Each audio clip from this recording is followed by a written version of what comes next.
Welcome to Chillin' 101. We hope this video helps.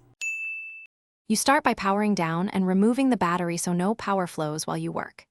Use T8 or T6 Torx and a plastic pry tool to release clips. This prevents housing damage.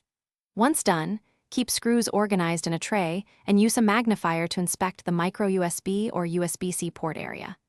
You do this now to expose the port and see any visible bent pins, debris, or broken solder joints before moving to delicate fixes. You first test with a known good cable to rule out the cord, then examine the port for bent pins or loose solder. If pins are bent, gently realign with a plastic tool. If the port is cracked or the board pads lifted, desolder and remove the damaged connector. Once removed, clean pads with flux and place the new port, aligning pins carefully.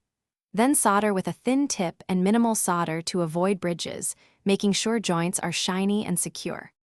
You reassemble the shell in reverse order, ensuring ribbon cables and buttons sit correctly, and tighten screws evenly to avoid warping. Once assembled, reinsert the battery and test charging and data transfer, plus full button responsiveness. If charging still fails, check continuity on board traces with a multimeter and inspect for hidden broken pads. As a troubleshooting tip, if the port replacement didn't work, inspect for damaged PCB traces.